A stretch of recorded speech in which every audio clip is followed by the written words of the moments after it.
Apa jadinya jika dendam tak ikut mati bersama jasad? Indonesia, 30 September tahun 1965. Malam yang seharusnya biasa berubah menjadi malam paling berdarah dalam sejarah negeri ini.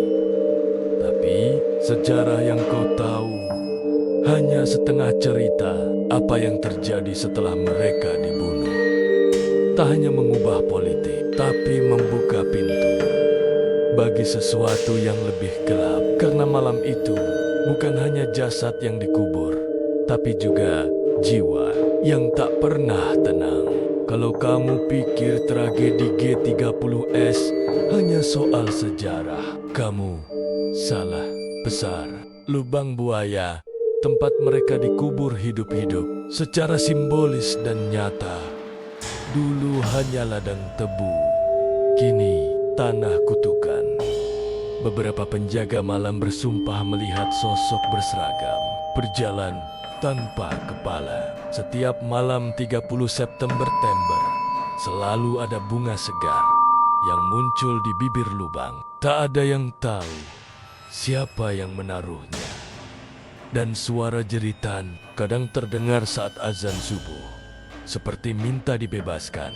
Masih berani jelen-jelen sejarah malam hari di sana? Ada satu arsip G30S yang tak pernah dibuka karena yang membacanya tak pernah kembali. Penjaga malam di Arsip Nasional menemukan dokumen berlabel merah. Dilarang dibuka, tapi rasa penasaran selalu lebih kuat dari larangan. Seminggu setelahnya, penjaga itu hilang, ruangan penuh darah, tapi tak ada mayat. Kertas terakhir yang disentuhnya hanya bertuliskan, mereka belum selesai. Kadang sejarah ditutup bukan untuk dilupakan, tapi untuk melindungi yang hidup. Radio tua itu hanya bisa menangkap satu siaran dari tahun 1965.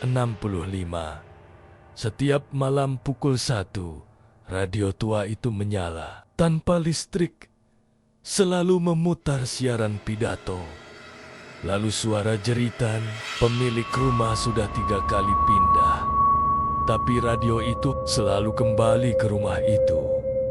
Dan malam terakhir terdengar suara, gantian kamu yang dicatat. Kalau kamu punya barang dari masa lalu, pastikan tidak menyimpan dendam.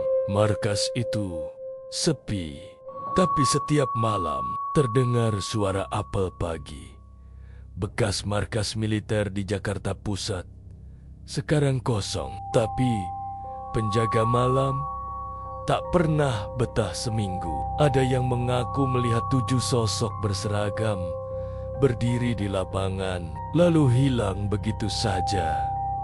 Yang aneh, mereka selalu membawa senjata, tapi tak punya bayangan. Ini bukan cerita pengantar tidur. Ini kisah tentang jiwa-jiwa yang menunggu keadilan. Seorang pemandu tur sejarah hilang dalam tur yang ia pandu sendiri. Ia pemandu veteran, mengenal sejarah G30S luar kepala. Tapi malam itu, sesuatu berbeda. Ia masuk ke ruang bawah tanah lama dan tidak pernah keluar. Saksi terakhir melihatnya mematung di depan dinding merah. Lalu semua lampu padam, kamera mati. Tersisa hanya suara kumaman, seperti doa dalam bahasa Jawa kuno. Dan ketika polisi datang, dinding tempat ia berdiri sudah tertutup rapat oleh batu. Sejarah bukan untuk dimainkan, apalagi di tempat yang masih menyimpan nama-nama yang belum selesai dibalas. Di malam tertentu, nisan para korban G30S berpindah tempat. Penjaga TPU setempat mengaku tiap tanggal 30 beberapa makam bergeser arah, seolah penghuninya menolak posisi yang mereka terima. Bahkan GPS pemetaan kuburan selalu error di tanggal itu. Banyak warga yang melihat cahaya hijau melayang-layang sebelum terdengar tangisan pelan dari dalam tanah. Satu nisan bahkan muncul dengan nama yang belum pernah dimakamkan di sana. Mungkin bukan jasadnya yang berubah, tapi arwahnya yang belum menerima nasibnya. Di malam 30 September selalu ada 3 ketukan di pintu rumah warga tua. Mereka yang dulu aktif di militer atau sekadar punya hubungan dengan operasi mengaku hal aneh ini selalu terjadi. Setelah ketukan, rumah menjadi dingin, gelas pecah sendiri, cermin retak, dan dalam mimpi mereka melihat wajah yang sama, pucat, berdarah, dan mengangguk pelan. Satu keluarga bahkan pindah rumah, tapi ketukan ikut pindah juga. Keadilan yang tertunda kadang datang dalam bentuk paling lembut, tapi paling menusuk. Di salah satu monumen G30S, ada lorong yang tidak tercatat dalam peta. Seorang mahasiswa dokumenter sejarah menemukannya secara tak sengaja. Lorong sempit, berisi foto-foto usang dan catatan yang tak sesuai buku sejarah. Saat ia kembali esok harinya, lorong itu hilang. Tapi di kamera HP-nya masih ada satu frame terakhir. Tulisan tembok berbunyi, "Bukan semua yang mati mengizinkan dilupakan." Mahasiswa itu menghilang. Hanya tasnya yang ditemukan. Tak semua monumen dibangun untuk dikenang. Beberapa untuk mengunci.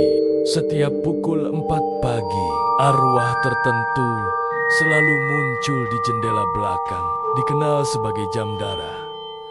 Beberapa saksi mengaku selalu terbangun di jam itu. Dengan bau anyir memenuhi kamar, ada yang mendengar suara baris berbaris, lalu suara ditembakkan ke dinding rumah mereka. Tapi ketika diperiksa, tidak ada satupun retakan. Hanya bercak merah yang menghilang saat matahari terbit. Dan setiap kali itu terjadi, salah satu ayam peliharaan mereka mati mendadak. Kalau pukul 4 kamu terbangun tanpa sebab, jangan buka jendela. Ada satu ruang rapat Orde Lama yang sampai hari ini tak boleh dibuka malam hari. Ruang itu pernah jadi pusat diskusi operasi rahasia tahun ke-1965.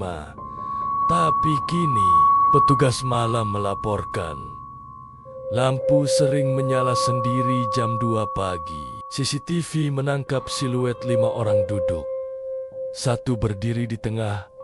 Mereka tak bergerak, tapi suara diskusi terdengar jelas. Pengkhianatan harus dibalas, dan setiap pagi, papan tulis di ruang itu berubah sendiri, penuh simbol dan coretan seperti darah kering. Mereka bilang sejarah tak bisa diulang, tapi mungkin bisa dipanggil kembali. Di sebuah rumah dinas militer tua, telepon lama masih berdering, tapi tak pernah ada yang menelepon. Setiap tanggal 30, telepon berdering 3 kali. Saat diangkat, hanya terdengar satu suara. Aku masih terkubur di bawah lorong.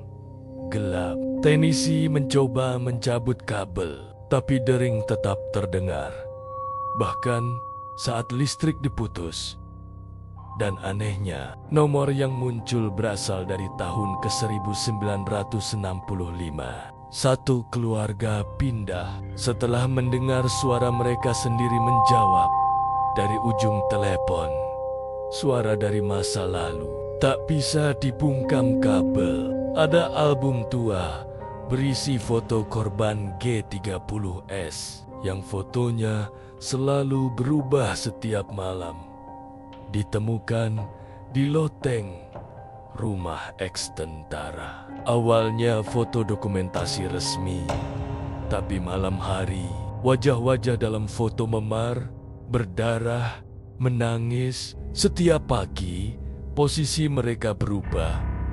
Kadang menghadap kamera, kadang menunjuk langsung pada orang yang memegang album. Dan satu foto kosong muncul tanpa nama, tapi dengan pakaian yang sangat mirip dengan pemilik rumah saat itu. Jangan simpan sejarah berdarah kalau tak siap melihatnya hidup kembali. Ada jendela di kantor lama yang tidak pernah bisa ditutup. Banyak petugas bersumpah selalu merasa diawasi dari jendela lantai 3. Padahal gedung itu kosong. Seorang satpam memotret jendela itu malam hari. Dalam hasil fotonya, terlihat siluet seorang pria menggenggam pistol. Esoknya, pria itu ditemukan pingsan dengan bekas telapak tangan terbakar di dadanya. Beberapa pengintai tak pernah berhenti mengawasi. Kita kembali ke tempat semuanya bermula. Ada yang bilang, jika berdiri tepat di sisi lubang dan menutup mata selama 30 detik, kamu bisa mendengar satu nama. Bukan nama korban, tapi nama yang masih hidup. Nama yang akan digantikan. Beberapa pengunjung hilang arah, seolah keluar dari tempat yang berbeda dari pintu masuk. Lubang itu bukan sekadar lubang sejarah, tapi portal untuk dendam yang belum tuntas. Sejarah akan selalu menemukan caranya untuk dikenang. G30S bukan hanya kisah politik, tapi juga kisah arwah-arwah yang tidak diberi ruang untuk tenang. Tidak semua cerita selesai dengan pengadilan. Ada dendam yang hidup dalam mimpi, dalam lorong, dalam radio, dalam suara malam, dan dalam mata orang yang masih melihat masa lalu. Jadi, jika malam ini kau terbangun dan mendengar bisikan, gantian kamu yang dicatat, ingatlah, karena beberapa arwah tidak mencari keadilan, mereka mencari pengganti.